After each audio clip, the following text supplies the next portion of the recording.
Live from the 607, it's the Ocho Duro Parlay Hour, where we're talking everything going on in the world of sports. Join in the conversation on social media with the hashtag ODPH, because here we go. Instead of looking deep inside, every word I have to say, keep it simple. Welcome to an all-new edition of the ODPH podcast. What is happening, everybody? Thank you so much for joining us this week. My name is Ken M. Joining me in studio, as always, you know him. He's the co-host. His name is Padawan J. Let me talk to you. And boy, do we have a lot to talk about in the land of sports and pro wrestling. This is going to be a jam-packed show, so let's waste no time diving in. But first, we got to remind you to go after the show, Pad. Where does everybody head to? ODPHpodcast.com. Right on. Swing on over to the website. Check out all the social media accounts. So far, so good on Threads this week. I know that's been a little bit of behind the scenes going on, and if you know, you know. But so far, so good.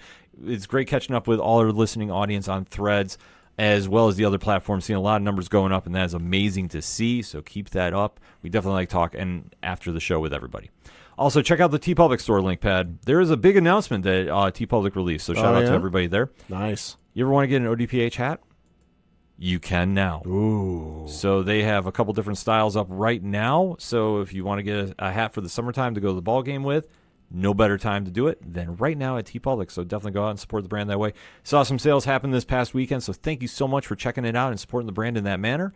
Speaking of supporting the brand in the manner, we have to always shout out our amazing patrons, one tier, $2 a month, and they got a bonus episode before everybody else this week. Hey. It's a very, very big one. So if you're into comic books, this is going to be one that you definitely want to check out first and foremost before it gets to the massive public this week. Like I say, I am still buzzing about that interview, and when you hear it, you're going to be knowing why.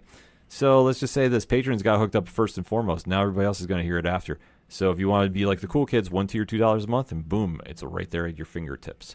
Also, check out the blog section where you have reviews dropping left and right.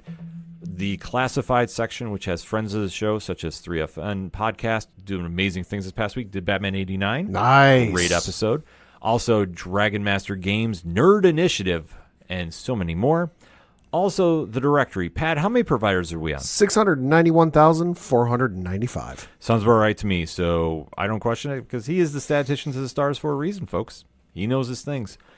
That being said, make sure you're following, subscribed on your favorite podcast platform. Drop a review. It definitely helps the algorithm, gets the word out to many, many more people about the ODPH. It definitely helps everything when we get that feedback. Also, it's the summertime. Barbecues are kicking off. Trips to the beach are starting up. You need a great soundtrack. Go check out the music section where you can hear such fine musicians as Brian Wolf and the Howlers. Shout out the Robots, Second Suitor, Tom Jolu, Floodlands. Great bands that you want to go check out and go support, especially you got a chance to see them live because some of them are touring right now. Yeah. So keep that in mind. And for anything else that is the ODPH, you can find it at odphpodcast.com. And remember, if you're using hashtags, except on Threads, use the hashtag ODPHpod. Threads is a little different. We're getting into that a little bit. Yep, But yep. if you know, you know. But you didn't come here to hear about social plugs. You came here to talk some sports. And what is dominating the sports world this week, Pat? I would say it's the preview and the lead up to the NBA Finals because we finally have our matchup. We were half right, not the other half. You can figure out which one. But yeah, the NBA Finals are set to kick off this Thursday, 8:30 p.m. Eastern on ABC. Yes, the road to the NBA championship has been a wild one. Uh-huh. The final two teams standing, one was predictable, the other one was not. No. And that is going to make for an interesting dynamic. But we alluded to a couple weeks ago when these two teams were on a collision course, this might happen because there is a storyline behind it. Yeah, there is. Just call it a great coincidence, folks. But, Pat, who are the two teams left standing? Representing the Eastern Conference, you have the one-seeded Boston Celtics, a lot of people anointed NBA champions when the preseason started and when the regular season started. And out of the West, the Dallas Mavericks. Yes. Dallas has been the biggest surprise of these playoffs, in my opinion. I would say so, yeah. Boston, as much as I love the New York Knicks, I knew Boston was going to get here. This is a boom or bust season. Yeah. If they don't win the chip, they're blowing that team up. Mm-hmm. No question about it. Boston ran through most of the Eastern Conference with relative ease. Beat the Heat in the first round 4-1. Beat the Cleveland Cavaliers in the second round, the conference semifinals, 4-1. Beat the Indiana Pacers in the Eastern Conference Finals, 4-0. Mm-hmm. Once Tyrese Halliburton went down, it was all downhill from there. Mm-hmm. And you know what? Injuries, well, they happen to the best of the teams, don't they? This is true.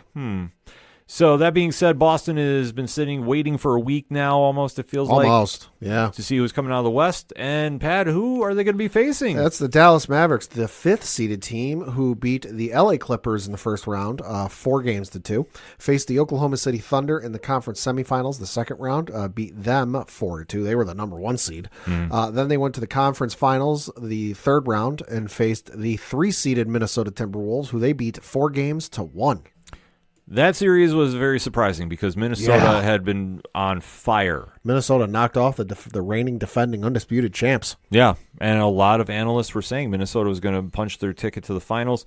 Dallas, let's face it, has not been generating a ton of headlines. They do have a power 2 down there. Yeah. With Doncic and Kyrie Irving. Mm-hmm. Kyrie has been focused on basketball, and it's shown on the court. Yeah. And he's willed this team really to a tough Minnesota squad that was waiting for the challenge. Mm-hmm. Anthony Edwards is the star of the NBA right now. He is the franchise. He is the guy. Mm-hmm. No question about it, but this was a situation they just ran up against an opponent that was too tough for him. Well, and I think it was just a case of, coming out of the Denver series, which was a very physical series for Minnesota, went all 7 games, as I alluded to, that I think it just became a case of, if you're watching a movie and it's a racing movie, not necessarily a Fast and Furious, but like a Talladega Nights type of thing. And the main character's driver is like really pedal to the metal, burning all his gas to try and get around the one guy on the track he can't get around. Mm-hmm. And then all of a sudden he gets around and, well, then shit, you got nothing left for the guy ahead of you. Yeah. I think it was a similar case here where, Minnesota just burned up so much of what they had against Denver. And because they started up and then they went down and then they had to come back and it was emotional and it was physical, that by the time it came to face Dallas, they just had nothing left. Yeah. I mean, that was a situation that just wrong place, wrong time. Yeah.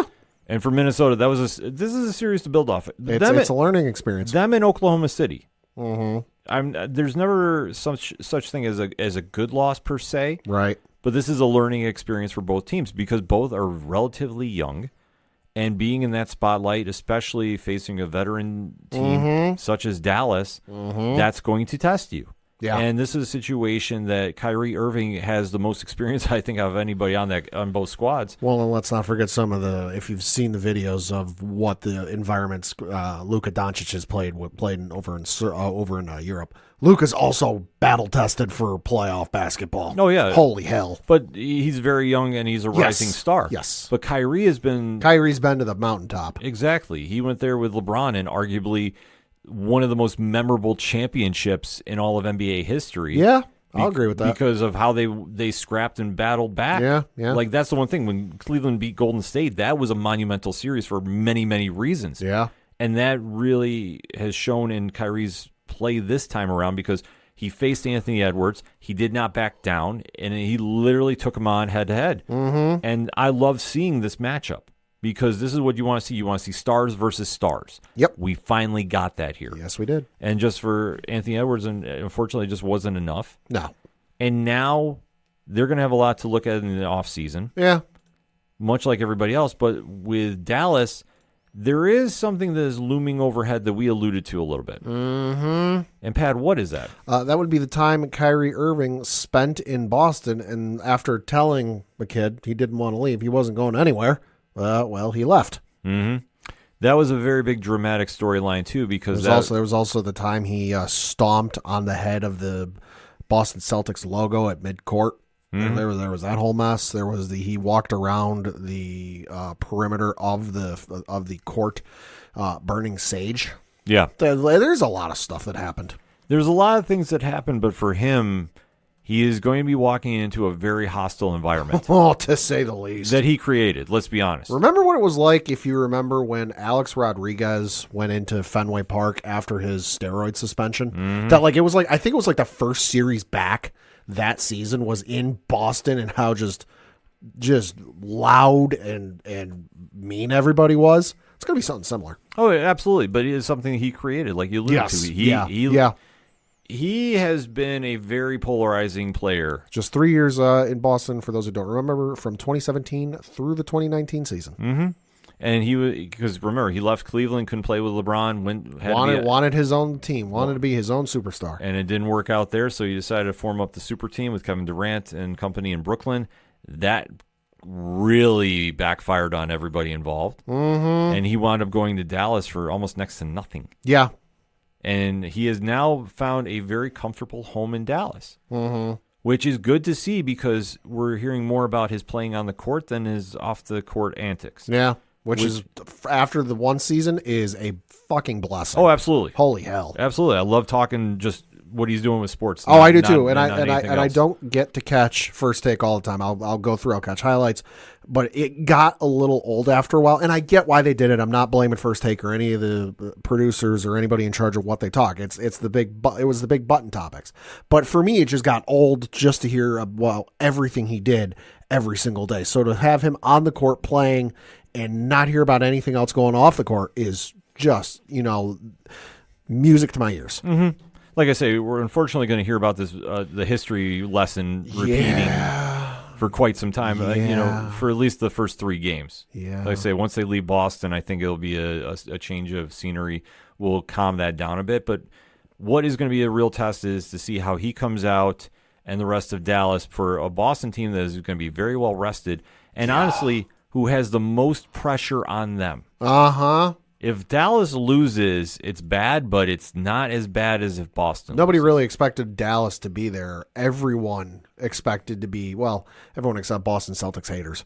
But no, everyone expected Boston to be there, and that this was Boston's year. Boston last played a game was on Monday, May 27th, so that was over a week ago. So by the time Game 1 of the NBA Finals kicks off this Thursday, it'll have been a week and a half. Yeah. So now we have to take a look at the matchup. Pad, what's standing out to you? Yeah, so I got a nice little breakdown courtesy of the folks over at ESPN on the story they've got the breakdown. So you got the Boston Celtics finished the regular season with a record of 64-18, Dallas 50-32. Couple of interesting things here. I think the main thing is going to be the matchup between Tatum and Luka, because those are primarily the primary ball scorers. Yes, I know Kyrie's there, and yes, I know Kyrie's also a dynamic scorer himself, but this is Luka's team. Kyrie is, the nice little side condiment or side to your main course. You're not going to, most folks aren't going to a Dallas Mavericks game to see Kyrie. Kyrie's a nice addition. Kyrie's a nice thing to go along with the meal. The meal you're there to see is Luka.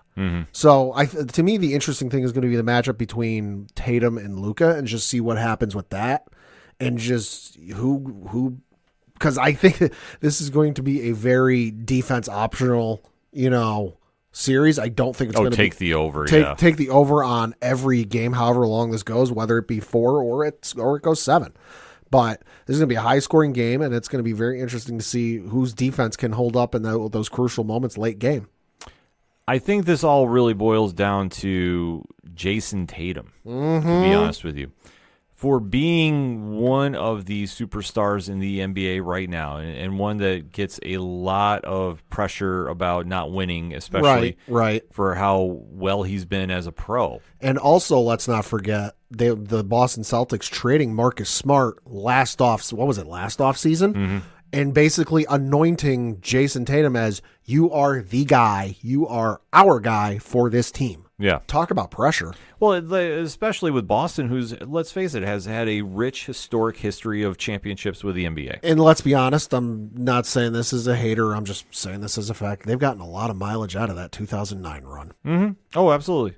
I mean, that's the thing. Everybody remembers that because that is a legendary franchise. Yeah. To see Boston here. Yeah. So fans are waiting to see what Brown can do, and especially acquiring Drew Holiday, like you talked about, they get rid of Smart. Yep. They have Jaylen Brown there, who's supposed to, really step up and really make an impact here.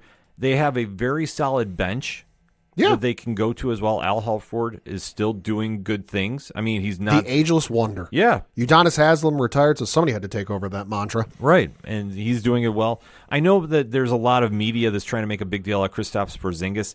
Stop. Stop. I'll pay attention and I'll care as soon as he plays. Yeah, he's been a non-factor. Can he be a difference maker and can he contribute in the game? Sure. But that requires him to fucking suit up and play the game. Yeah, that's what I say. I don't see it happening. Listen, if he does, sure, but he's going to be very rusty. Yeah. And especially in those playoffs. Yeah. This isn't something. It's not a time you want somebody out there rusty. Yeah, exactly. I mean, we saw what happened with the Knicks when people are coming back from injury. And certainly early is not exactly good. So not everybody can be Paul Pierce coming back from quote unquote injury. Yeah, exactly. So for this, like I say, I think the key factor is Jason Tatum. Can he really take the challenge of Luka and exceed at it? For Dallas, on the other hand, I think this really requires on somebody else other than the big two to step up. Yes. And I think PJ Washington is going to be the one that a lot of teams are going to be or a lot of fans are going to be focused on. Yeah. And I think if he gets rolling, I think that could definitely help sway some games. I don't know if it's going to be enough, though. But when you start taking a look at who else is on that team, you're going to need somebody to really step up and assist. Because Luka is going to get a lot of double coverage. Kyrie is going to get his hands full, too. It's the old adage, when somebody's double covered, somebody else is open. Yeah. Get them the ball. And that's what I say. I think for that's a big X factor to me as PJ. I don't know if it will be enough, though, because I just think Boston, watching them play all year, they are probably as close to a well-oiled machine as you can imagine. Oh, even going into this series, even before the Eastern Conference Finals were over, that, the Celtics coaching staff was already looking at footage for both Minnesota and Dallas. They're ready for this. Oh, I agree. Like I say, they've been built for this. This is why for Dallas they need to do this. They need to lock this up. They need to clinch. Like they can't take any other options off the table here. Yeah. If they don't do this, I've said it once, I'll say it again. You need to blow this team up. Yeah. It's done. I mean, we talk about trust the process with Philadelphia for so long. This is a situation where Boston has been on the cusp of greatness, yet they fumble the ball every time. If they're going to do it, it has to be now. Got to do it. Exactly. Put up or shut up. Yeah, and I think that it's going to really come down to Jason Tatum outplaying Luka. That's the matchup. That's the marquee. That's the highlight. That's everything you expect in box office. Yeah. You're going to need that to really step up. And for Dallas, they just need more help. And if they can get more help, they're going to win. But the question is, can they win 4? I don't think so. Dallas, no, it won't be easy. And it might take some weird set of circumstances to get there. Anything's possible, to quote Kevin Garnett. But in all likelihood, probably not.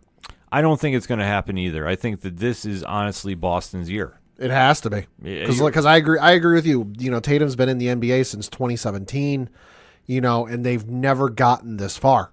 And it's in the same kind of conversation with Joel Embiid and the Philadelphia 76ers. How many years are you going to put up with this until you decide, you know what? It's just not working. This just wasn't the right formula. We've got to change formula. We got to change direction. We got to try something else because this just isn't working. It's the old adage of insanity is doing the same thing and expecting different results. It's borderline insanity at this point. If you just run this team back, which yes, they're good, but to me it's borderline insanity if they lose this NBA Finals, run it back, and they're like, oh no, you know what? We'll get them next year. That's not a guarantee. Yeah, nothing is guaranteed in Atlanta Pro Sports. I'm sorry, as much as everybody wants to think it is, it's not. Yeah. And in a situation like this, the window is shutting on Boston. Because I will say this, and this is not just me being a New York fan. Sure. The East is going to get reloaded like nobody's business because of all the drama out in the Western Conference. Yeah, a lot of folks are going to be coming east. Paul George, lock it in. He's coming east. Probably. He'll be on a contender. Probably. If he goes to Philadelphia. You don't know what's going to happen with Jimmy Butler in Miami and the divorce that's looming that a lot of teams are talking about. Yeah, there's a lot of talk. There's a lot of words going around concerning Kevin Durant and Devin Booker leaving Phoenix in some capacity, if not both. I heard Kevin Durant's name get tossed around with a certain team in Madison Square Garden. Mm-hmm. Oh, yeah, there's been a lot that have been mentioned there, too. And there's also talk about, Giannis possibly getting moved. I mean, I'm looking at the free agents for this year, and some of these might be outlandish, but I'm just going to read them off anyway. LeBron James, Paul George, Klay Thompson, Tobias Harris, James Harden, Pascal Siakam, Gordon Hayward, Kyle Lowry, DeMar DeRozan, Buddy Hield, Bruce Brown Jr., Evan Fournier, D'Angelo Russell, OG Anunoby, Gary Trent Jr., and Markelle Fultz. Yeah. So you're going to see a lot of shufflings of the deck in the East, and it's not going to be an easy road for Boston. No. Absolutely not. The Knicks will be better, mark my words. The 76ers will be better. Yeah. And right there is two very legit contenders that if injuries didn't hurt both teams, Minneapolis not Minneapolis.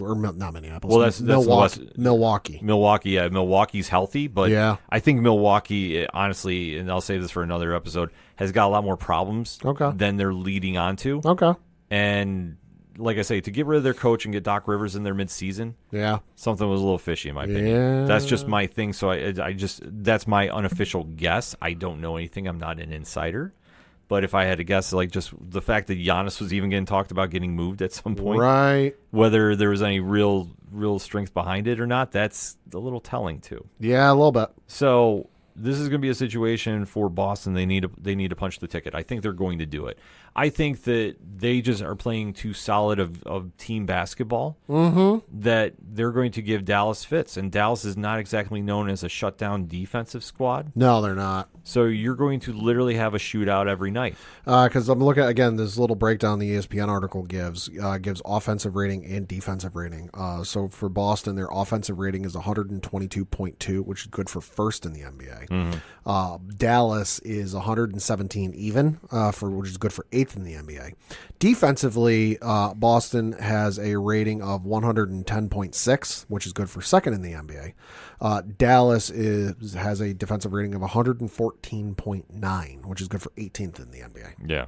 So I think, unfortunately, it's going to be Boston. If you're a Dallas fan, unfortunately, it's going to be Boston. Yeah. And I think they're now at this level. So I just don't think Dallas is there. Dallas can't contend with them on defense. That will be the key point. Yeah. I think Brown and Tatum are going to have monster series. Probably. And I think that we're going to finally see them win the chip. And then after next season, I mean... Get out the duck boats. Yeah, anything could happen right from there. I mean, Pat, what's your take? It should be a lot of fun. It should be... Well, if you're a defensive... minded fan, you might not enjoy it, but I think for the casuals and the offensive-minded fans of the NBA, I think it's going to be a fun matchup. This is between the four teams that were in the finals. This is the best matchup you could have gotten. The storylines are there. The crowds are going to be amped up to the 11th degree on this one, and it should be fun to watch. But who are you taking? I'm taking Boston, and I'm going to say 6. All right, so we're both in agreement. Boston in 6. Boston in 6. Well, we'll definitely be recapping the series as it plays out. In the meantime, though, hit us up on the hashtag ODPH pod. The NBA Finals are about to tip off. Who you got? How many games? Let's talk about it, shall we? But first, we're going to take a quick break. We'll be right back. Do you like comic books? What about movies and TV shows? Well, we may be the show for you. We're Hops Geek News, a weekly podcast that discusses comics, movies, and TV shows while featuring a beer of the week.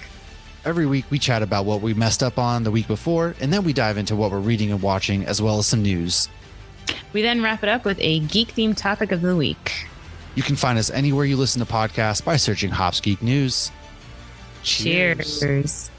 Coming back for another segment on this edition of the ODPH podcast, and we have to recap a big night of fights this past weekend. Yeah, we do. UFC 302 went down, and there is a lot of storylines to talk about it, so Pat, let's do it. Yeah, so of course taking place this past Saturday from the Prudential Center in Newark, New Jersey, USA, in front of an attendance of 17,834 paying customers.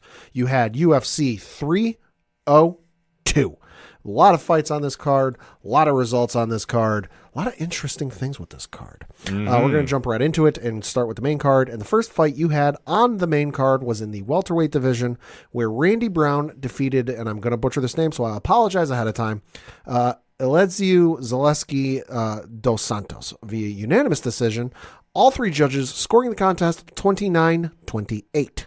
Yeah, I mean, solid first opener. Yeah. Like, nothing really flashy to me personally.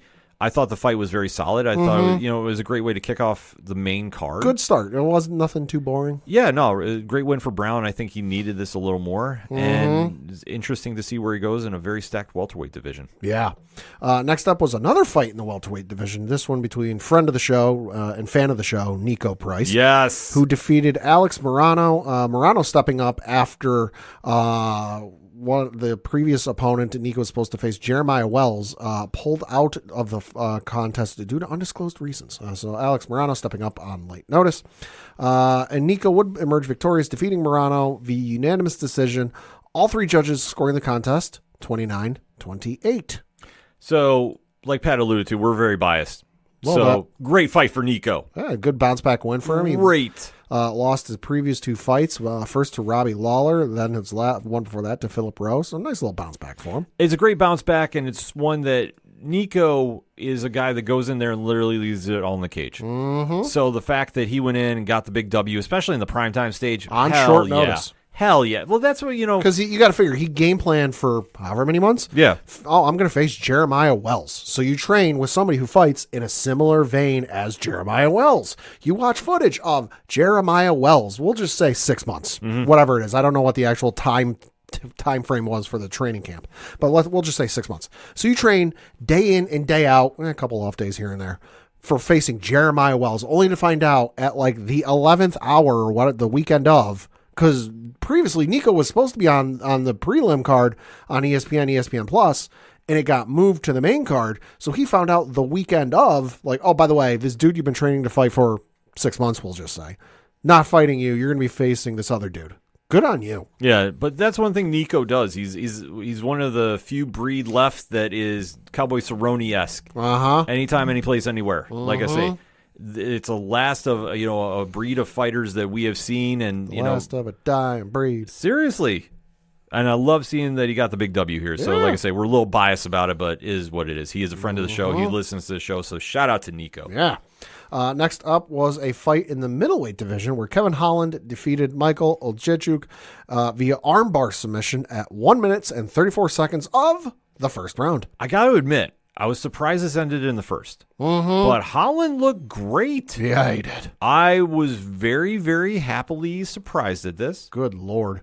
And now it's a question of who's next. Right. There has been some buzz around Neil Magny's name getting thrown around Holland, which, to be honest with you, I'm not mad about. That's a 12 versus 15. That's fine. That's a very solid fight. Yeah.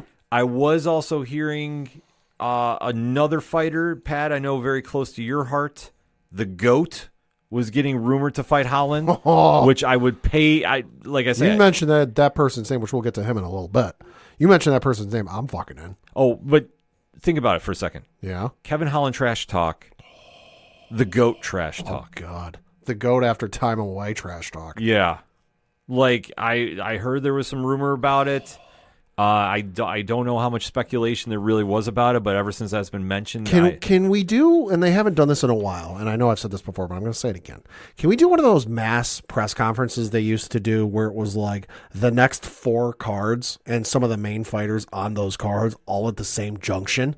And they all just shit talk each other for like an hour, because there was the one they did where there was the infamous, like, I forget who it was, somebody was trash talking Conor McGregor, and Conor McGregor just went, "Who the fuck is that guy?" Yeah. Can we do one of those again? I would love to see it, and that's why I say, like, I know ESPN was reporting about this too, that those are 2 rumored names that they were hearing a little bit about. So that is one that, like I say, ever since it got planted out there, like, it just blew my mind. I'm like, oh, could please let me get this.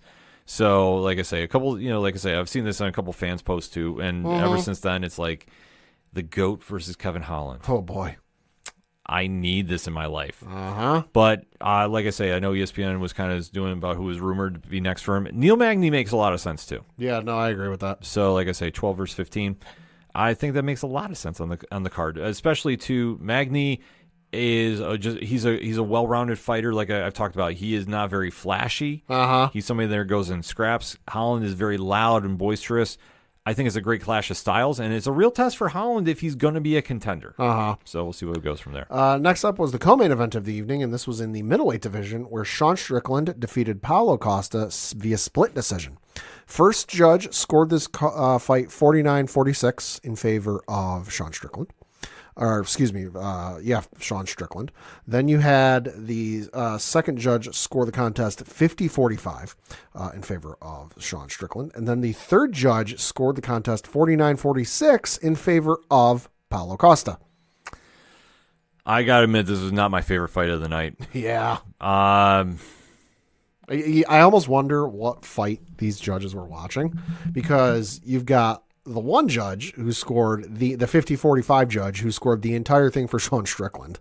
And then you've got the other judge who scored the first round for Paulo Costa and then rounds 2, 3, 4, and 5 for Sean Strickland. And then you've got the third judge who scored rounds 1 through 4 for Paulo Costa and rounds 5 for Sean Strickland. What the hell fight were they watching? I don't know. I mean, good Lord. I know from what I saw from this fight, Were they taking turns watching? It's tough. I mean, honestly, I don't know what they were coming up with. I mean, Strickland, I thought, did win the fight. Okay. But it was not like a great fight. Yeah.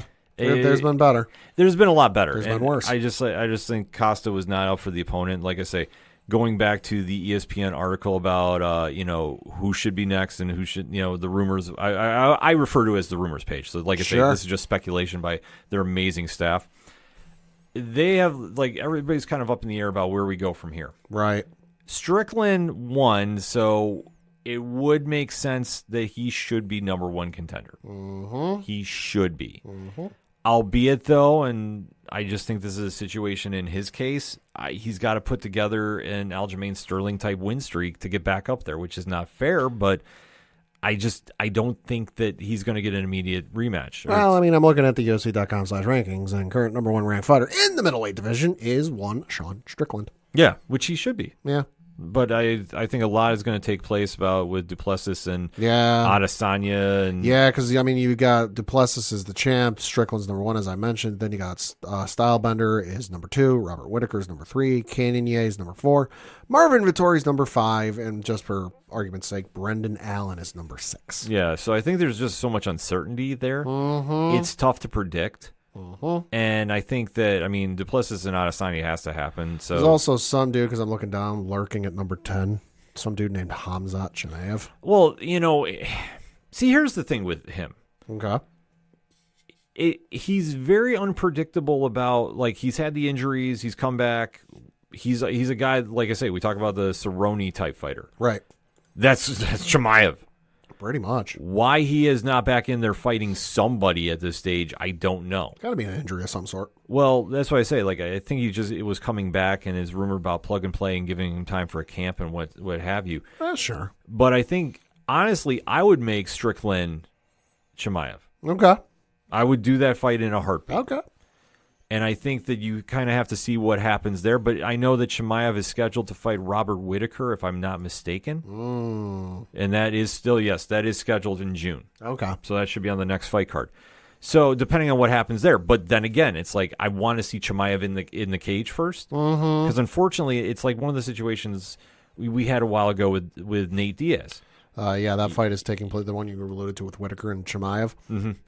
That is taking place on June 22nd, which is a Saturday from Riyadh, Saudi Arabia on ABC. Yeah.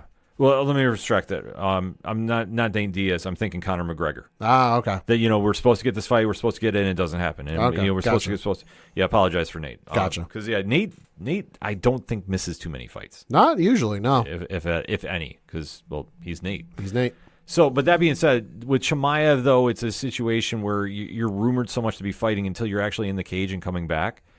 I want to see what happens there. But I think even if he beats Whittaker, which I don't know if he's going to do, to be honest with you. Right. Robert Whittaker and I have this very unique relationship where every time I pick Whittaker to win, he loses, and every time I pick him to lose, he wins.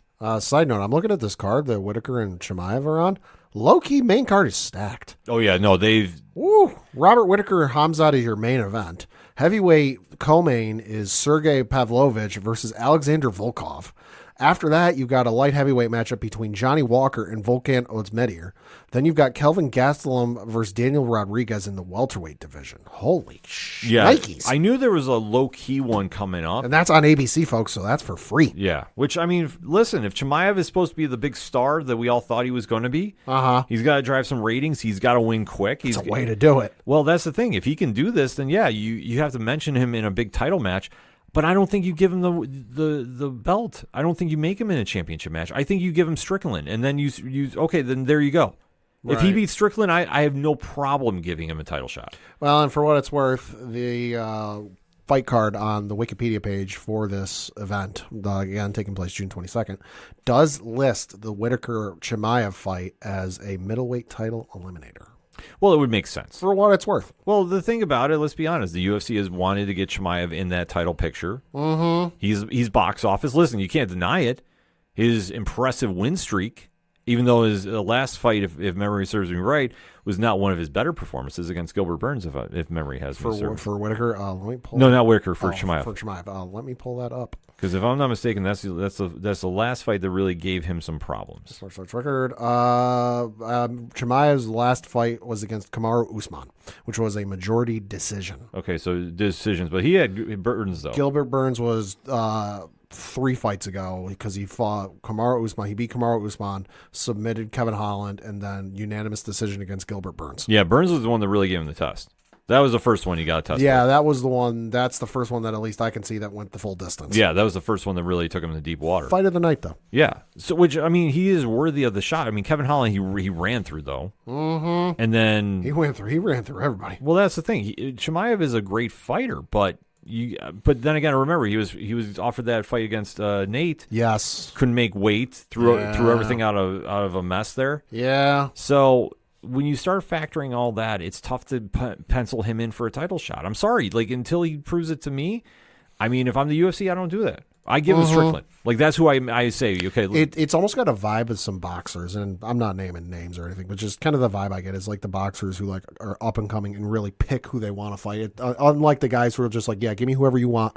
I will run through them and let the decision fall where it does. Yeah.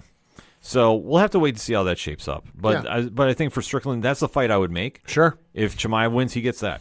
I don't know exactly what's going on with that middleweight, the belt there, but we're going to have to kind of wait to see how it really shapes up. Yeah.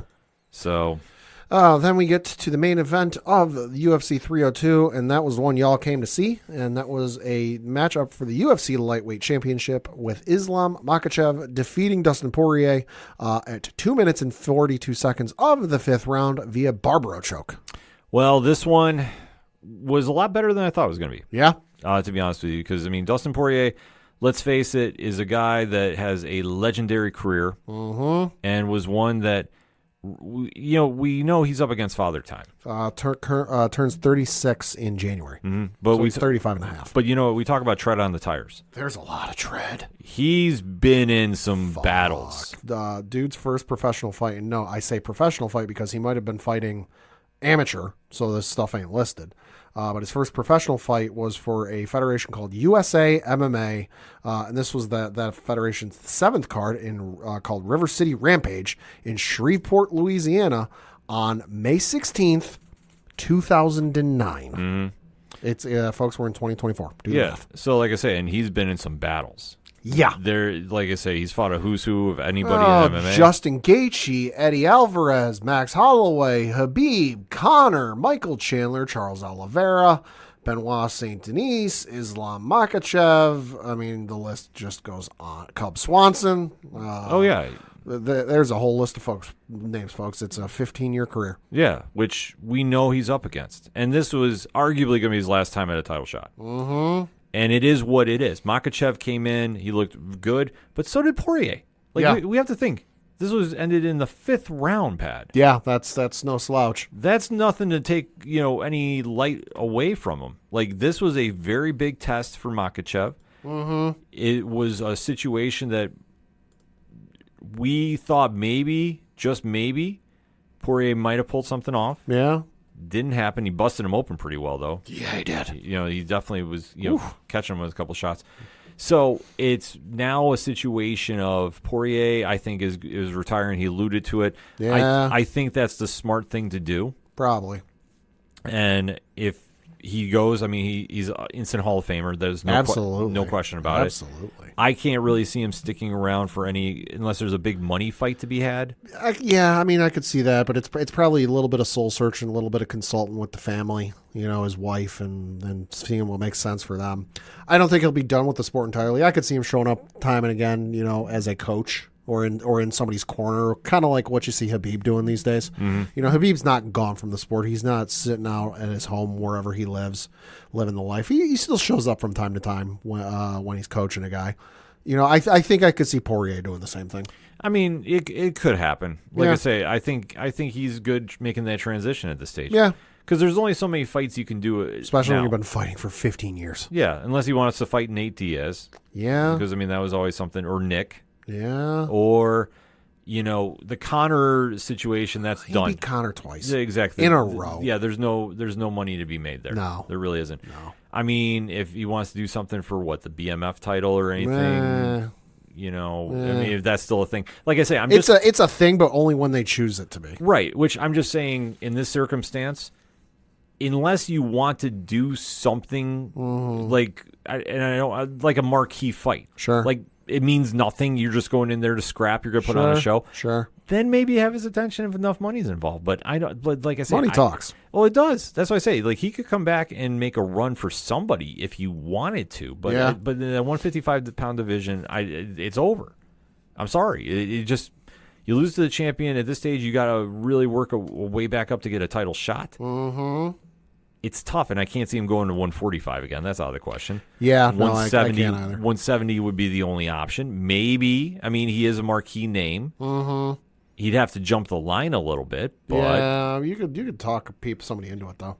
Yeah, that's what I say. So for him, I just think it's over in this circumstance. And listen, there's no shame in it. I'm not making any jokes about it. There's nothing. Mm-hmm. Poirier went out, as I expected him to. He fought very valiantly. Who knows what would happen if it went to judges? Because, like I say, you never know what goes happen in the hands of the judges. I just think he just got caught with a submission late and really showed maybe a blueprint to slow down Makhachev, who right now, is in that pound-for-pound best fighter conversation. Mm-hmm. He is very, dominant at 155. Yeah. Where do we go from here? That's the question that is going to be puzzled. I know that there are some options for him, per se. Yeah. In that division, I know Arman Tukasin, I apologize if I messed up the last name, is number one contender. Yeah. That's a fight you could do. Yeah, you could.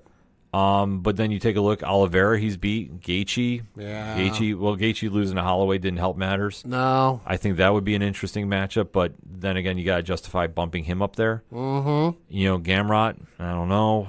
Chandler. They'll figure out something. Yeah, well, Chandler, the only problem with him is Chandler's tied up with, I believe they've already faced each other, if I'm not mistaken. I think so. Yeah, so but he's tied up with Connor, and that's that whole mess. There's that whole thing going. So it's a question of, I think Arman would make a lot of sense to make the fight, but then you have to kind of consider, if you believe, he's cleaned the division out, does he try making a run at welterweight? I mean, I don't think so. It's a weird scenario. I mean, yeah, you got any kind of vibe on this, Pat? I say let the experts figure it out. I'm just here for the fights. Fair enough. Like I say, it's just a couple different directions you could go. Sure, you could try moving up. I don't think Dana wants to do that and vacate belts. No, I think he's had enough of that the last decade. Right, so I don't think he wants to do that. I don't know if he's into the double champ thing. I feel like also if you let everybody start moving up and trying to be double champ, it kind of loses its luster. Yeah, well, that's the whole problem. But that's part of the reason that and I realize it's apples and oranges, but hey, it's all produce. Mm-hmm. But that's part of the allure of the Triple Crown winner. Yeah, if it's illustrious because there was that long stretch where nobody in Major League Baseball won the Triple Crown, And then Miguel Cabrera did it whatever year it was with the Detroit Tigers. So he will forever be known. And that's like a monumental feather in his cap that he was the first Triple Crown winner in 30 plus years, whatever it was. If you start letting every great fighter in the UFC go up a division, go down a division, and all of a sudden you go from, maybe you can count on, I don't know the number, but like you can count on one or two hands the number of folks in the UFC who've been double champs to, it's now, into the 20s, 30s, 40s. All of a sudden, it's like, okay, great, you're double champ. Who gives a fuck? So is everybody else. Well, that's the problem that the UFC is going to have here. Because if you have a champion that's just dominant in this weight class. I'm not opposed to having champion face champion for like a non-title thing. Just like hey, we got two champions they can go at a weight class similar and a similar weight class and they can go at it. I'm fine with that. But champion versus champion, or like taking away titles and double champs, it's kind of wearing out on me. Well, that would be the situation that I don't see them doing it. Like, I see your point. Yeah. But they're not going to do that. There's more money to be had for champion versus champion. It just depends on what would be the scenario here, and that would be him moving up to 170 and then fighting Leon Edwards or whoever holds the title if that's what he decides to do. I just don't see the UFC doing it. That's my thing right now. I think that they'd be much happier making the fight with Arman.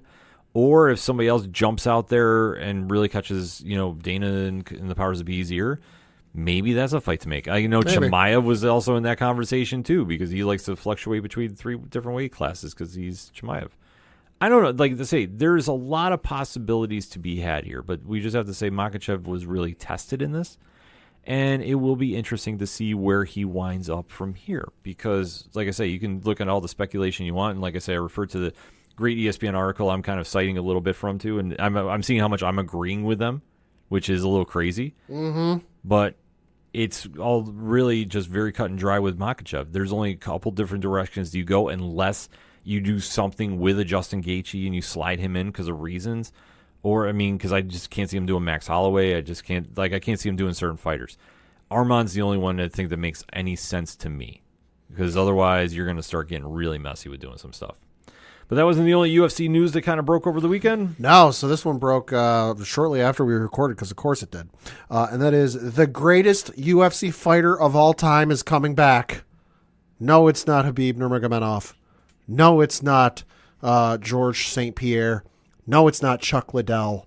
It is one Nick Diaz. Oh, boy. Reading from an article on ESPN.com from Brett Okamoto, it says, quote, Nick Diaz, one of the most popular fighters in mixed martial arts history, will return to the UFC in August. Diaz, 26-10, will face Vicente Luque, 22-10-1, in a 5-round welterweight bout at UFC Fight Night on August 3rd in Abu Dhabi. UFC CEO Dana White announced the fight on Wednesday. The news came out of nowhere as Diaz, the older brother of UFC star Nate Diaz, has not fought since September 2021. The 40-year-old legend struggled in a TKO loss to Robbie Lawler and admitted during fight week he was not excited to return to competition. Prior to that fight, Diaz hadn't fought in 6 years, close quote. So the reason we say Nick Diaz is the GOAT is you flash back to January 31st, 2015. At UFC 183 in Las Vegas, Nevada. Believe this was the main event. I'm pulling it up just to be 100% certain. Yes, it was. The main event of that card was in the middleweight division between Anderson Silva, often considered by some folks one of, if not the greatest UFC fighters of all time. Certainly at that time, he was damn near unstoppable. Nick Diaz fought Anderson Silva the full distance. Mm-hmm. Went 5-minute rounds. I tell you what, it was a unanimous decision win for Silva. However, the fight was overturned because Anderson Silva failed a drug test for drostanolone and androstenedione steroids.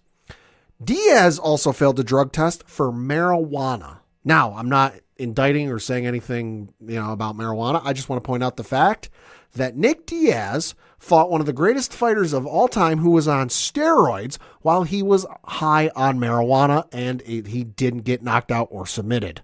Legend. He's the GOAT. Yeah. No, it'd be great seeing Nick back. Like I say, if he's motivated and he wants to fight. Sure seems like it. Well, that's the whole thing. If you get a motivated Nick Diaz, that's great. War Stockton. Yeah, so he'll definitely be making some noise in the divisions.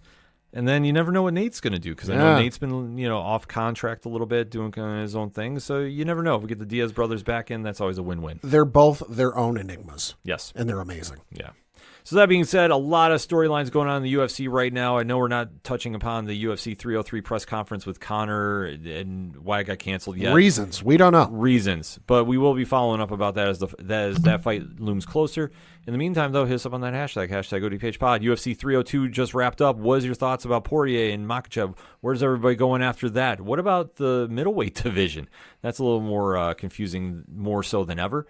And what about the other great fights that went down that night? Let's talk about it, shall we? But first, we're going to take a quick break. We'll be right back. You ever wondered what comics Mark from Vale Mai is into? What Zach from Left Behind's favorite MCU movies are? Well, Metalcore Nerds is the show for you. My name is Sean Mott, and here at Metalcore Nerds, we cover the latest things in pop culture, whether it be Star Wars, Marvel, DC, AEW, and everything else in between. You can listen to the show every Monday on Adobe Howl at 7 p.m. Eastern, or find it anywhere you find podcasts after it debuts on the radio station. Coming back for another segment on this edition of the ODPH podcast. Time to talk a little pro wrestling. Hell yeah. But an event went down involving WWE that wasn't on television, but we have to talk about it. We do, because we were there. Yes. Taking place locally at the local arena here in Binghamton, New York for the first time in a year and a half. Hard to believe.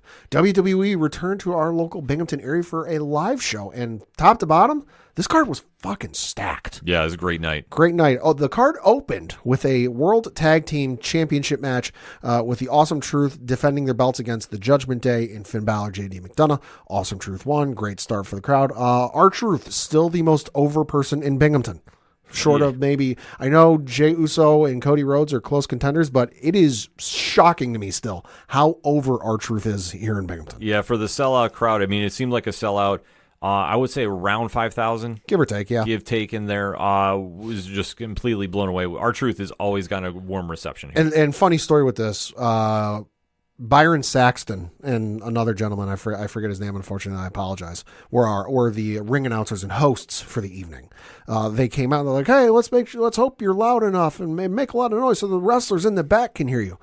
I know this has been brought up a little bit with some of the international shows, but I myself own an Apple Watch. And one of the things the Apple Watch does for your own health benefits is it warns you when sound near you is too loud and it becomes dangerous for prolonged exposures when it hits anything over 90 decibels. My watch went off 5 times that night. And it should have been 6, but for whatever reason, it didn't go off the 6th time. But the crowd was loud.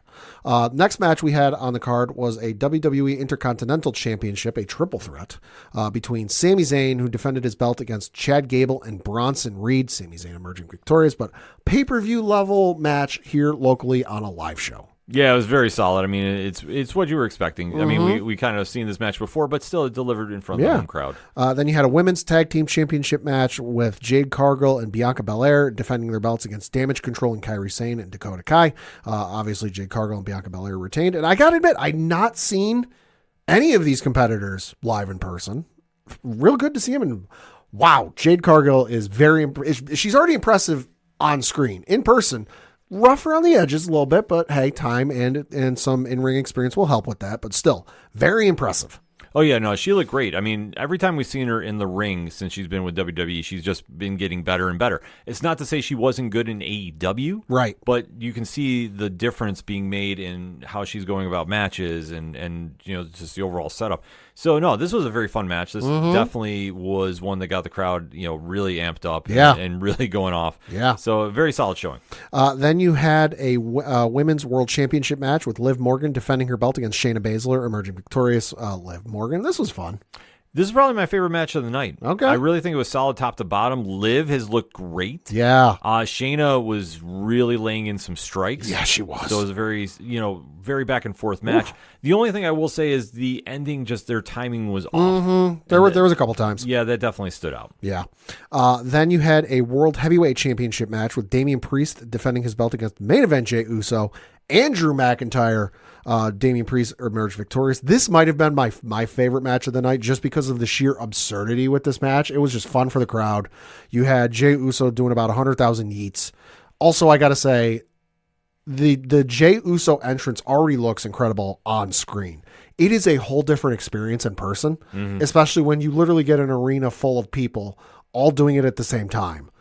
But he did the yeet 100,000 times. He got Damian Priest to do it. He got Drew McIntyre to almost do it.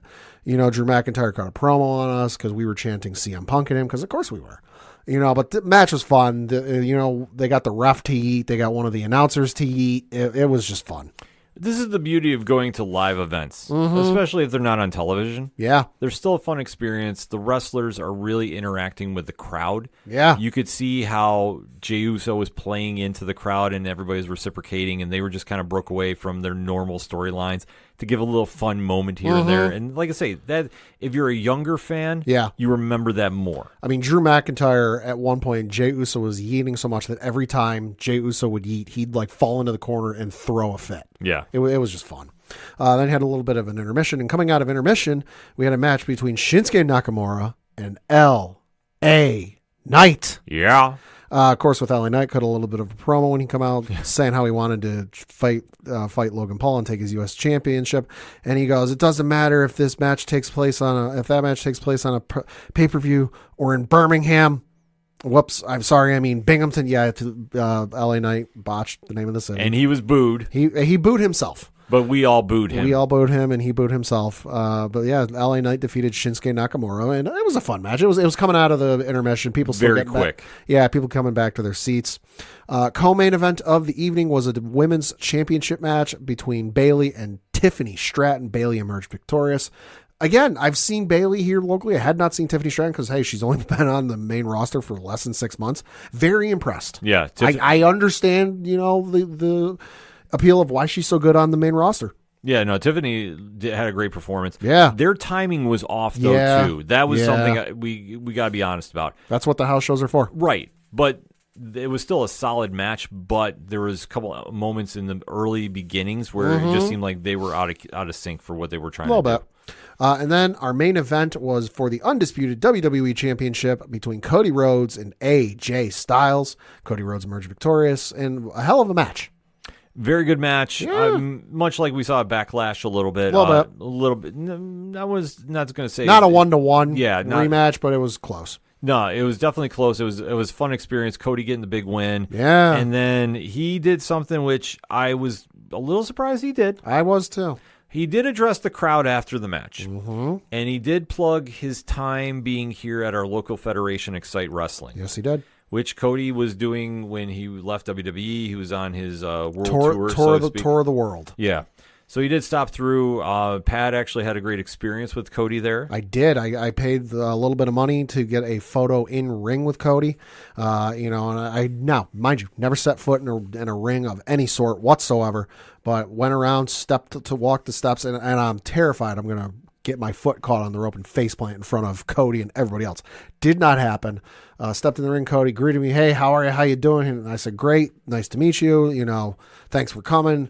And he goes, "Hey, you ever set foot in a ring before?" I said, "Honestly, no." And I was afraid I was going to wipe out in front of everybody. He goes, "Well, good for you." He goes, "You look like a pro and like you knew what you were doing." Yeah. And I was like, "Oh, thanks." So Pat has been a lifelong Cody fan since. I have. And no, Cody did really play up to the crowd, and especially being the face of the franchise now. Yeah, I said that he came into Binghamton for the Excite show, not really knowing much about Binghamton, but he left knowing, quote, "This is one of the hottest towns for professional wrestling in the world." And had some great fan experience. I know there was a young girl that was dressed up as Cody. Yep. He brought in the ring to give the belt, to give the weighted belt, the signed weight belt for, and he stayed to sign pictures and autographs. As long as the arena let him do it. So a great night of entertainment to be had. Well, if you ever got a house show or live show near you, no matter who it is, go see it. It's a lot of fun. Oh, absolutely. So that was the way to kick off. And then obviously WWE's been making some moves this week because they have a big show coming up. Yeah, so the main roster's got a show coming up in about a week and a half now. That is going to be in Glasgow, Scotland, at the OVO Hydro Arena, Stadium, whatever you want to call it. And that is Clash at the Castle. Couple matches we do know. Was announced today. It's not on the card, or no, it is on the card I'm reading from. You've got a singles match for the Intercontinental Championship between Sami Zayn and Chad Gable. Of course, you got that story ongoing with Monday Night Raw. I am not getting any less uncomfortable with Chad Gable's antics in the ring. Good God, but it's compelling television. Well, especially in his case where I know everybody's making a big deal about his contract status, which, trust me, folks, everything is fine. If he signed in a contract, and everything is fine with Chad Gable, because let's not forget, he re-signed with the company at a time he was being referred to as Shorty G. Yeah. He's now in a marquee storyline. Yeah. He's on TV every week. Mm-hmm. He's not doing any, fun comedy gimmicks. No. He's doing an evolution of his character. So yeah. Obviously anything could happen. I think he's just being very smart. We touched upon this on Wrestling Night Live this past week. Yep. Letting the contract go and at least hearing offers from other organizations is not a bad thing. Get the most money that you can in this business. So you know what? I'm not faulting that one bit. So to see him still getting booked for this, I mean, I'm sure the contract is a formality at this point. Yep. One of the other matches that is announced for this card is a singles match for the WWE Women's Championship with Bayley defending her belt against Scotland's own Piper Niven. Great. Love this. Good for Piper. Yeah, absolutely. Piper is pop is going to be incredible. Well deserving of it. She's one of the best wrestlers on the planet. And then what should be the main event, although we'll see. Right now it's the main event, is a singles match for the World Heavyweight Championship between Damian Priest taking on Drew McIntyre. Give me broken dreams, God damn it. Drew is going to go in there with a hero's coronation. Yeah, he is. Like I say, that place is going to explode. They're starting to finally throw some attention towards that on the main show. The one thing I will say about Monday Night Raw this past couple episodes is they've been really mixing all the storylines together. Yeah. So it might be confusing at times. Sure. But I think we're now getting a little more focused on the pay-per-view, even though there was a moment this past week that I thought overshadowed what is going to be happening in Scotland. Mm-hmm. And that was, we had an announcement for somebody declaring for Money in the Bank. Yeah, that would be main event Jey Uso. Yeah, who cut a great promo. Yeah. Not going to take anything away from that. No. I just thought it was very odd that we're already looking past that pay-per-view to start hyping it up. And one match I think is going to take place on this card that they haven't announced yet is going to be a triple threat for the women's tag titles, because there was a women's tag title match on Monday Night Raw between Jade Cargill and Bianca Belair taking on Zoe Stark and Shayna Baszler. Match didn't finish. It was a DQ because Alba Fire and Isla Dawn came out to interfere with the match. I think that's going to get turned into, hey, we never got a resolution to this. They're still owed a match. Like, let's run this back at Clash at the Castle. I wouldn't doubt that either. I could see it being Alba Fire and Isla Dawn there against Bianca and Jade. I could see that too, yeah. I think they might go for there. I wouldn't doubt the triple threat happening, but I don't know if they necessarily want to do a triple threat on each pay-per-view. They've done that for a couple now. Yeah, so it could be. I don't know how that's going to shape up. Like I say, they have a couple of ones they're playing around with too. LA Knight versus Logan Paul is one that's going to happen. He's called him out sooner than later. Yeah, I would not doubt that for Money in the Bank though. Yeah, that would make sense. I don't think they're going to do it for Scotland. No. But the one storyline that's been driving everything right now, and ironically it has not been the Bloodline. No. Is Liv Morgan and the Judgment Day. Holy hell. So this one's gotten a little crazy. Liv Morgan's revenge tour is in full swing. Yep. Rhea Ripley's been eliminated for right now. She's injured, and we don't have a timetable when she's coming back. Correct. Becky Lynch was defeated for the World Championship, so Liv is now your champion. Correct. There is now a little bit of courting of one Dominic Mysterio. Getting real weird. It's getting very, very awkward at times. Liv blew up his feed on Instagram last night, and Dominic posted a video to his Instagram. It's a lot of likes. Yeah. It's a lot of likes. Like, it's getting real weird. It's getting weird, but this is an evolution of her character. It's compelling, though. Oh, yeah, well, that's the thing. It's keeping you on your toes, because there was the time after she defeated Becky Lynch, Liv kissed Dominic On the lips. Yep, and that 50 million views in like a week. Yeah, so there's a lot of interest there. And There's also the little interaction between the two of them on Monday Night Raw, and Pat McAfee broke it down with his telestrator, which I always find hysterical when he does this. Yeah, but he pointed out, I didn't catch this when it happened live.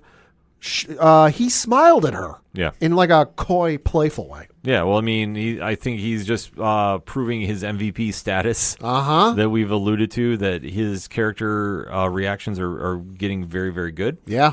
And this is all building up for whenever Rhea comes back. And they have Rhea's going to come back and kick somebody's ass. Oh, yeah, which I think Money in the Bank is depending on her health status. I right, think Money in it was the Bank, just a shoulder issue. Right. It wasn't anything major like an ACL. Right. So depending on how that's healed up, I could see that being a Money in the Bank. Yeah. And then, the storyline is just still picking up more steam. And it's very, very interesting to see how this is going, because I think there's going to be a big payoff with the Judgment Day involved. Mm-hmm. I'm just not sure what, because they are getting featured, obviously, on Monday Night Raw. Yeah. But they're involved in so many different storylines. Everyone figured that'd be like, once Rhea was gone and Damian kind of turning face, that the group would kind of go away, but it's not really the case. Yeah. And also, I maintain, when Mommy comes back, someone's going to get the ass kicking of a lifetime. Mm-hmm. Liv Morgan is a guarantee. But Yeah. whether Dominic gets the ass kicking of a lifetime remains to be seen. It's anybody's guess. Mm-hmm. But there is one more wrestling news note that we need to talk about. Yeah. And this is one that, I mean, I'll be honest, I was going to check out anyway, but I think now it's turned into must-watch TV. Oh, yeah, it has. And what is that, Pat? That is NXT, and specifically the card they got going down this Sunday, 4:30 p.m. That's 4:30 p.m. Pacific. Check your listings when it goes 8 on. o'clock Eastern Standard Time. 8 o'clock Eastern. On Sunday, June 9th, from the UFC Apex in Nevada. It is NXT Battleground. Yes, so this is really starting to pick up a lot of buzz going around, because NXT had arguably its Night After Mania episode. Out of nowhere. Not Triple H. Shawn Michaels really making a case for Booker of the Year right now. Well, God damn. Well, they decided to mess around with the women's championship match, and Roxanne Perez had an open challenge. And it was greeted with one TNA Knockouts champion, Jordan Grace. Holy hell. Which Jordan had appeared in the Royal Rumble this year. I know that was the real forbidden door getting open. Said, on Twitter after the match is over, I'll see you down the road. Well, down the road is now. Yes. So she is going to be Roxanne's opponent. It was wrestling this week on NXT even. Yes, which is great, because for anybody that has not been watching TNA, this is a great introduction of what you're going to see with Jordan. Jordan's fantastic. Yep. So this is going to be a huge moment for Roxanne as well. This will probably be the main event, I would imagine, depending on what's going on with Trick. Could be. I mean, there's also the NXT Women's North American Championship match. That could open or close. Who knows? I wouldn't doubt that opens, to be honest with you. Could be. And I think that you're going to have Roxanne and Jordan close. Could be. That's where that would make a lot of sense. I'm thinking that's going to happen. Yeah. But there was also another big surprise going on, because Trick Williams was dealing with what is the Noam Doors group? It's called the Meta-4. Yes, thank you. A pun metaphor. I got it. Yeah, it throws me off a little bit, but yeah. So they had the sequence going on with Trick there. Obviously, Trick was getting accused by Lash Legend about taking out Noam. Be straight up with me. Did you attack Noam? Yeah, and the lights went out. God, those darn electric bills. And then Trick Williams was getting jumped by somebody that we were shocked to see. Yeah, former Excite World Champion. Well, now former. Yes. At the time, he was current Excite heavyweight champion. Mm-hmm. All ego, Ethan Page. Yes. Holy shit. So we knew that Ethan had left AEW. His contract wasn't renewed. He did not resign. Wasn't really sure what was going on with him. So sure enough, he is now part of the NXT roster. Mm-hmm. And where he goes from here is literally anybody's guess, but it's such a monster win for WWE. Cannot wait to see him on the mic with some folks in WWE. Oh, he'll be, like I say, he's tailor-made. Because if you're not familiar, it was a real good intro if you go back and watch that clip where he gets ready to hit Trick Williams and he looks at the camera and goes, whoop that Trick? Yeah, I'm about to. Yeah. Great line. Oh, he's fantastic. You give him an open microphone and give him time. Yeah. Yeah, he'll. Yeah. He is more of an heir apparent to The Miz than MJF is. Yes. And listen, that's not a slight to anybody. Nope. The Miz is a Hall of Famer. Yep. We talked about this on Wrestling Night Live, but still, I'm just reassuring that point that just watch what he does this week. He'll be involved in something.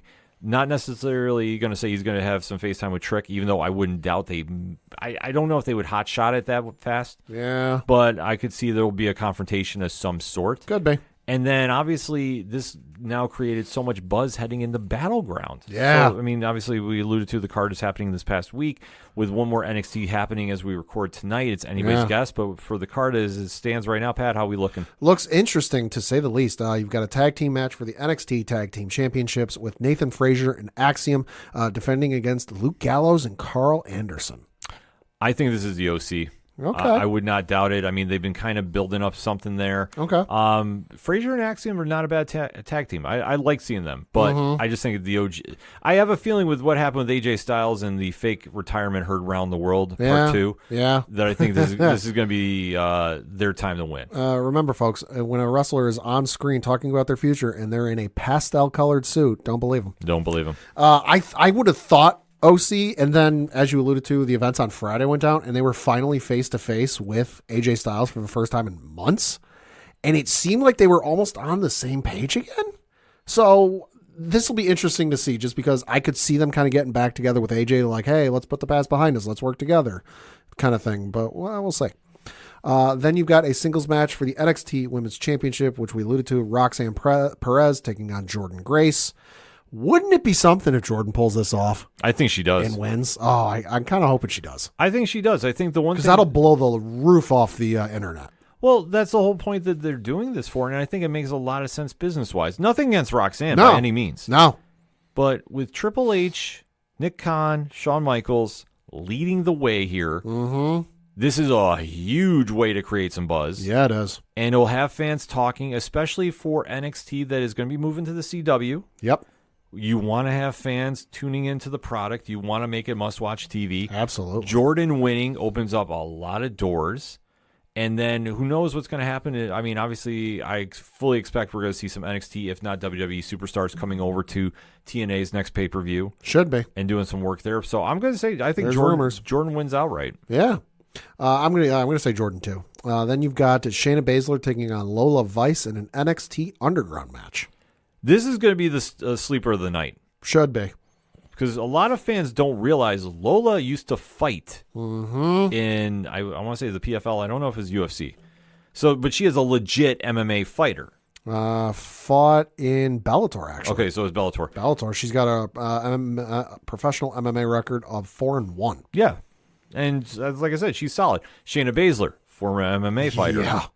And the fact they're going to do Underground, like, listen, this is a big win. So It's in the UFC Apex. It makes all the sense in the world. Oh, yeah, completely. So I think this is going to be an interesting matchup. I don't doubt Lola winning, but if Shayna does too, it's going to be a hell of a match. You know it'd be great for this. I doubt it'll happen.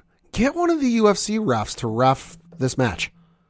That would be something. You know, just give them a real quick run, what to do. They're professionals. But get like a Herb Dean or one of those guys to ref this match. It's in the Apex. It would make sense, but with the NXT Underground rules, it's just kind of somebody needs to be there for the pin. So it's, it's kind of a little tricky. Yeah. But then again, that's kind of like UFC too. So we'll have to wait to see what happens here. Then you've got a triple threat for the NXT North American Championship with Oba Femi defending his belt against Wes Lee and Joe Coffey. This is going to be a great match. Oh, this could be match of the night. I do like End still, though. I do, too. Even though Wesley, seeing him back after all his injuries, listen, that's a big win right there. I think eventually we'll have a more marquee matchup for those two with Femi and Wes, but I think Femi wins. I do, too, especially with some of the potential with TNA agreements and stuff. That could be very interesting. Yeah, well, like I say, I would love to see a Rascals reuniting. There you go. Then the last match we're going to talk about, as we alluded to, is the ladder match for the inaugural NXT Women's North American Championship, with your participants being Sol Ruka, Lash Legend, Fallon Henley, Jada Parker, Mi Chin, and Kalani Jordan. This is going to be a great match. It's going to be real good. Like I said, I think this fully opens. Probably. And I'm going to say right now, Fallon Henley. Okay. Fallon has been very, very low-key, building up a new persona, kind of going more heel. Mm-hmm. Obviously, since the days of the tag team she was with. Yeah. I think this is going to be this is going to be her breakout moment. I think all 6 competitors in this are going to tear the roof off the place. Yeah, ladder matches in NXT, normally very good. Yeah, and that's why I say I think this fully opens. It's going to get the crowd going bananas. And then, like I said, I think this is Fallon's time. I think it'd be a great way for her to win, even though if somebody else pulls it off, I wouldn't be mad. I think any one of the 6 can really make a statement here. And you know what? I'll even say this. Mm-hmm. If this is the opener and Meechin wins, I'm going to fully say the OC wins. Okay. Because I'm going to say maybe AJ Styles makes a quick detour into NXT and then comes back in. What do you know? I just happen to be in the neighborhood. Yeah, just something like we're going for all the belts now. We're not messing around. The OC is now. Maybe they cut a deal to finally say Bullet Club. I can dream. Because I know in AEW they're not referring to Jay White's faction anymore. Bullet Club is that? Gold, yeah. They're now known as the Bang Bang Gang. Yeah. So maybe, I don't know. We'll have to wait and see. Maybe. Solid card, though. Definitely a lot happening in the land of pro wrestling. Mimpad, final thoughts on the week? Should be a very interesting weekend, and it's a real interesting time to be a pro wrestling fan, and exciting. Yes, absolutely. So we'll definitely be recapping. Hit us up on the hashtag ODPH pod. What is your take on the current state of pro wrestling? What's been exciting to you on Monday Night Raw, SmackDown, NXT, Battleground going down this weekend? What's your predictions? We can even talk some AEW if you want, but if you want more of that kind of conversation, every Thursday night, 8 p.m. Eastern Standard Time on Nerd Initiative YouTube, it's Wrestling Night Live, where Rich, New Guy Nick, and myself break down the latest and greatest in all the federations around the world. So let's talk. Until then, we're going to take a quick break. We'll be right back.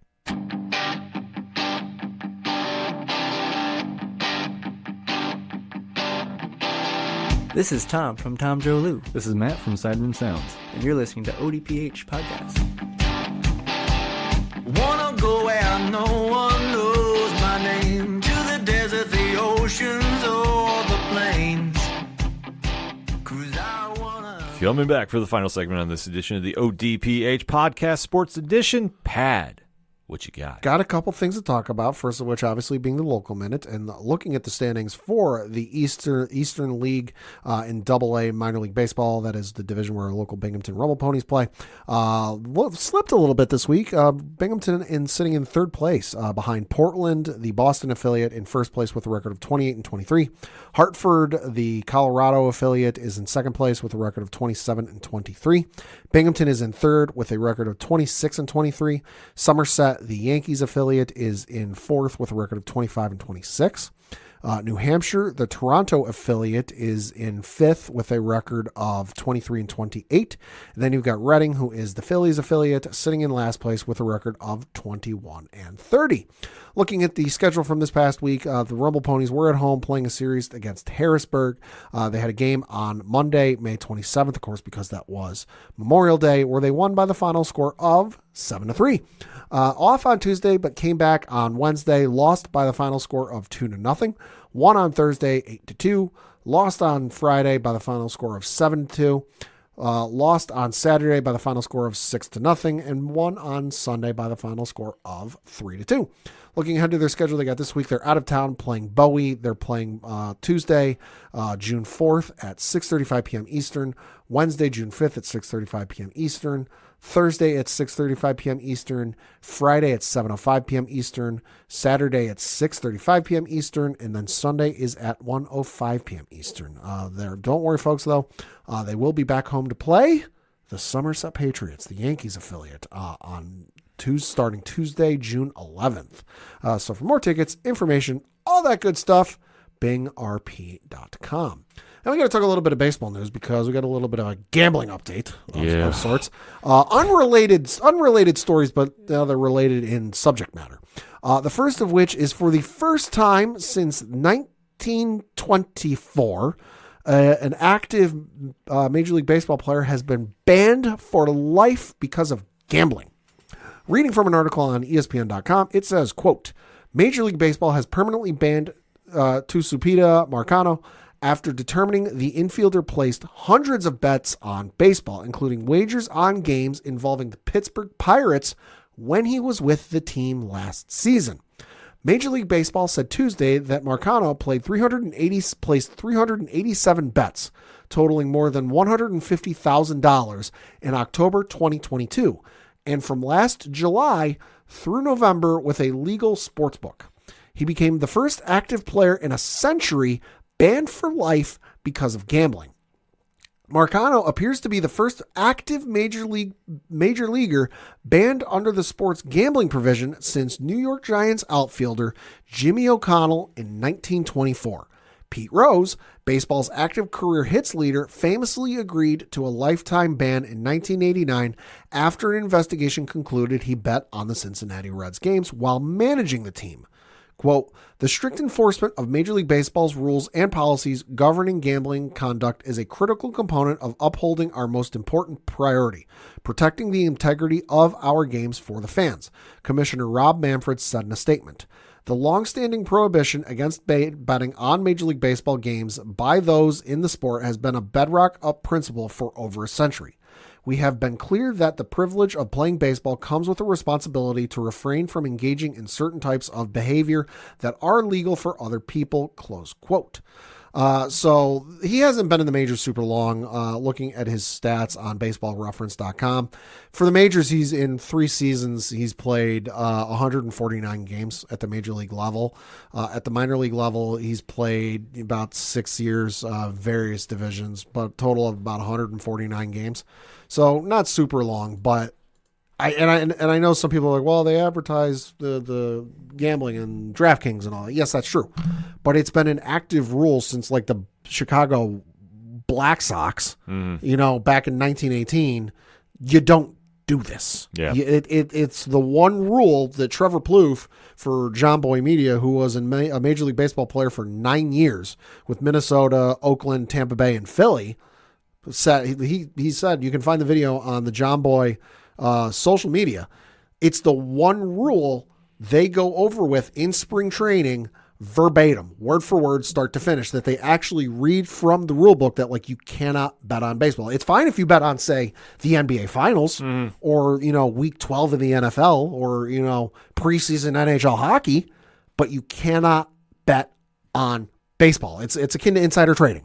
Yeah. You just can't do it. So that gentleman has been banned for life. There were several other players suspended, one of which was Oakland Athletics pitcher Michael Kelly. He was suspended for 1 year for betting on baseball while he was in the minor leagues. And then you had 3 minor league players also banned for 1 year for betting on major league games. One was pitcher Jay Groom of the San Diego Padres organization. You had Andrew Salfrank in the Arizona Diamondbacks organization, and infielder Jose Rodriguez of the Philadelphia Phillies organization. Each, reading from an article on yahoosports.com, quote, each of those players wagered under $1,000. Salfrank and Rodriguez played previously in the majors, close quote. So, story of the day. Don't fuck around with gambling when you play that sport. It's a sad thing that we live in this day and age where people just don't get it. And especially in that sport where they have had a very, very gloomy past, to put it mildly. Especially with gambling. With the gambling. And we saw this now with Ohtani, too. Yeah. Let's not forget. Oh, and Deepa, yeah. Yeah. There was a lot of, the beginning of the season, that was the biggest headline in baseball, was the Ohtani allegedlys. Yeah. And now you have this. So it's like baseball, you got to get your act together. I don't know how you else can do this. But this is another situation where it's like, instead of talking about great games this week and how the Yankees are doing and how the Yankees need to sign Juan Soto. Give him all the goddamn money. To a blank check and say, fill it out. We'll cover it. Don't worry. We're not talking about that. We're talking about gambling. Yeah. And it's so stupid that players just don't get it. Oh, yeah, it is. And I wouldn't be surprised if this isn't the end of it, because you've got these players who are, now guilty and facing suspensions and serving suspensions. I would not be surprised if they start talking and we start defining out other names. Yeah. Could this be a widespread issue? time will tell. We'll keep you updated. Baseball can't afford it if it is. Speaking of Shohei Ohtani and Ippei Mizuhara, there was an update today as we record, and that he has entered a plea in the court case against him. Reading from an article on ESPN.com, quote, Ippei Mizuhara, the former interpreter for baseball superstar Shohei Ohtani, pleaded guilty to bank and tax fraud charges during a change of plea hearing in federal court on Tuesday morning. 2 counts that carry a maximum prison sentence of 33 years. Sentencing is set for October 25th at 2 p.m. Pacific time. After Mizuhara's guilty plea, Major League Baseball announced it was closing its investigation into the matter. Mizuhara, 39, wore a black suit with a white undershirt while standing alongside his attorney, Michael Friedman, in the 10th floor of the Ronald Reagan Federal Building and United States Courthouse. U.S. District Judge John W. Holcomb presided over the hearing. Close quote. So, it's one of those things that it's shitty, but hey, you do the crime, you got to pay the time. Exactly. And baseball is closed the investigation into Shohei, so that's over and done with. Although for some folks, they're never going to believe it's over and done with.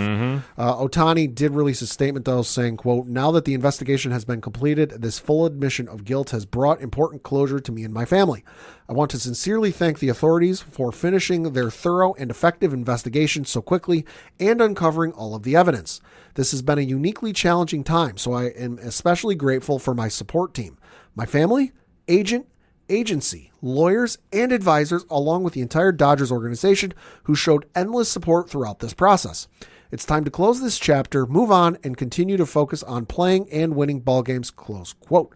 Dodgers also released a statement saying, quote, with today's plea in the criminal proceedings against Ippei Mizuhara and the conclusion of both federal and MLB investigations, the Dodgers are pleased that Shohei Ohtani and the team can put this entire matter behind them and move forward in pursuit of a World Series title, close quote. So I know for some folks, they're never going to believe anything Shohei Ohtani says, but the way I kind of look at it is Major League Baseball did their investigation. They did it in conjunction, and I'm willing to bet the feds gave them whatever information they could that wasn't tied to a court case. So they got some of the same information that was the feds got. You ain't hiding much from the feds. You can hide it for a little bit, but it's eventually going to come out. So Shohei was innocent, just an unfortunate victim of a real shitty situation. Yeah. I mean, it is what it is. Yeah. That's kind of my stance on it. It's just, all right, well, feds did their thing. Yep. Enough said. Yep. So for me, unfortunately, we have some bad news to talk about. We do. Show's over. No, I'm kidding. Well, it is over on Broadway and Madison Square Garden officially because our beloved New York Rangers took a very big L to the Florida Panthers. And literally ran out of gas in their series of the Eastern Conference Finals to get to the Stanley Cup Finals. They came up short. Florida, listen, I'll give the Devils their due. They punched them in the mouth. They played very, very physical. The Rangers' offensive forces just were not there. No. Panarin, Zibanejad, Kreider all looked really bad this series, to put it mildly. Igor Shesterkin is the only reason this series was even close. He is an unrestricted free agent next year. Yeah. They need to sign him right now and give him a blank check and say, thank you, we'll sign you for 15 years, do whatever you need to do, because hockey does crazy contracts like that. This is true. He's the only reason that they were in any kind of condition to win. Everybody else did not show up. They were trying to be too fancy. They weren't getting physical enough. I put a lot of this, in my opinion, on the coach, Peter Laviolette. You didn't switch up the lines enough. You have Matt Rempe, who, listen, is going to go out there and spark the crowd. That's what you wanted to do game 2. And guess what? That's where they came out swinging. You needed to do that. It did not happen. For whatever reason, he was scratched in game 6, I believe. Reasons. And, no, but like the fact is you have somebody that can spark that team. Yeah. And I'll even give you the blueprint. All you need to do is put him in front of the net like you did Ryan Callahan way back when. The Rangers did. He'll get the rebound shots. Let your wings shoot. That's why you should put him on the line with Kreider and Zibanejad. It would have been fine. But when your star players are trying to get too much finesse shots instead of just peppering the net, you're going to have problems. Also, Mika disappearing didn't help. Well, that's the whole thing. Him and Panarin both did. Yeah. They had the worst time to go on slumps. Yeah. Nobody else is generating any kind of offense. The Panthers were waiting on them. They stacked the center of the ice with 4 defenders. Yeah. Okay, why are we even trying to do cross ice passing? I mean, also at some point late in the series, it just seemed like Florida had more of a hustle and more of a drive than the Rangers. They wanted it more. Yeah. Point blank, they're younger and they were hungrier. There was multiple stretches where I'm sitting there watching the game where Florida is just keeping the puck down in the Rangers' end of things, and I'm like, get it out of there, get it out of there, get it out of there, and I'm saying it for like 4 or 5 minutes before they finally get it out. Well, that was the problem. They didn't want to be physical with them. They needed to be physical, and it's like, honestly, it was after Trouba got that one questionable elbow, things went downhill for reasons. Yeah. So this offseason, the Rangers need to make some moves. I would love, I'm just going to put it out in the karma, to get Brady Tkachuk from Ottawa. Ooh. Make some deals, get him. We need somebody that's going to be physical and a goal scorer. We need somebody to do this. I know that there is not too many notable names that are free agents this year. Kakao is one, and I think that he's got to go. It just hasn't worked out for him in New York. I think he needs a change of scenery. I don't know where you want to send him, or however you want to do it. Maybe send him to Ottawa, do it as a trade deal. Who knows? Like, I think he's somebody that would benefit from that. I just think at this stage, they need to do something different. They have to switch things up. Shesterkin is number one priority, though. Yes. You need to lock him up. Yeah. You have Panarin, you have Zibanejad, and you have Kreider locked up on very friendly contracts. Yeah. Your offense is fine, but you still need one more piece. This is where you need it. And you really have to kind of take a look at what you have in Hartford and the system. And, like, listen, if you got to make moves, make moves. I don't care if you dump the entire draft this year. Like, I know they have a number one pick, but listen, it doesn't matter. They need to go out. They're on the cusp of winning. They should have won this. But what happened is they let themselves get pushed around. So you have to get more physical. You have to get more tough. I'm going to throw this challenge on Chris Drury, the GM. You know what you need to do. Like I say, some of the moves you did this offseason or during the season here didn't pan out. Listen, it happens. You now saw what happened. You got pushed around. I think it's bad when the announcers, PK Subban and Mark Messier, are both saying the same thing I'm saying, watching at home. You need to come out like the desperation. There was no desperation in this game. Yeah. And I mean, the other thing, too, was I was listening to a lot of the radio broadcasts and how they were saying how the Florida team is being a lot more physical, and they asked the Rangers, oh, well, what do you got to do? Well, we got to answer that. We got to initiate the physicality. Yeah. Where was that? If you knew you had to do it, where was it? It wasn't there, and that's the problem. Yeah. So, I mean, I blame Laviolette. I think that he needed to spark those guys. He didn't. I would say trade Trouba, because I believe he's getting paid $8 million a year. I could be wrong about that, but listen, you got to go. I think you give the captain to Chris Kreider, let him run for it. And I think you need to retool, but I think you need to get some people in there that want to win and want that drive and can take over games like this, because we saw what happened with Florida. They punched them in the mouth. They had no excuse for it. So now it's Florida versus Edmonton in the finals. Listen, I hope Edmonton wins. I really do. Yeah. I don't think they're going to. I think Florida's going to do the same thing they did to the Rangers. Florida is very, very tough. They're very tough. They're beatable, though. That's the one thing. But Edmonton's got to really come out and be physical with them. Yeah. They do have the offensive weapons to do it, but the one thing is I don't know if they can match up physically with them. I will say this is going to go to Game 7. I'm hoping it is Edmonton, but I'm going to say it's going to be Florida. Could be. And if you're not interested in the NHL Finals, Stanley Cup Finals, but you do want to see some hockey, there is a night you can't miss television on June 4th on ESPN. Starting at 7:30 p.m. Eastern, there is a new 30 for 30 film called I'm Just Here for the Riot, which is chronicles the June 15th, 2011 Vancouver riots. Oh, Jesus. After Game 7 of the Stanley Cup Finals lost to the Boston Bruins. So that's definitely must miss. But after that, I know what you're watching.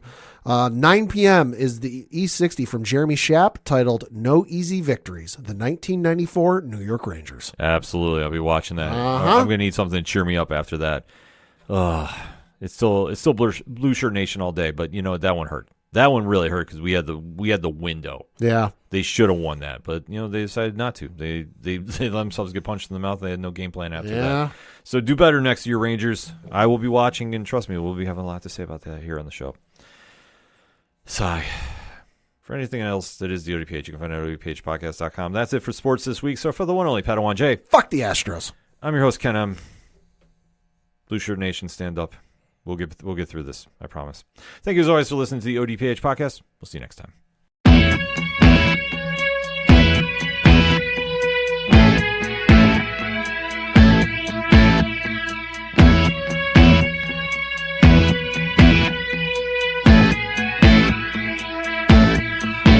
such waste of time, swiping left and swiping right on people you could know. Cause anyone who's worth a damn be worth way more than a picture could ever show. You could find the right light, find the right angle, and never find your soul. And it can feel like a losing battle, and this plot is full of holes. This modern way of finding love just makes me feel so alone. And I can't be the only one sick of staring at my phone. So look up, talk to me, a better way to spend our energy. Just look up, talk to me. We don't have to float alone on the open sea. Don't know that I believe in the old time fable. Everyone has just one true love. All I know is you're across this table, and you're all I'm thinking of. So look up, talk to me, a better way to spend our energy. Just look up, talk to me. We don't have to float alone on the open sea. Ooh, ooh, talk to me. Ooh, talk to me. It's such waste of time, swiping left and swiping right on people you could know. Whoa, whoa.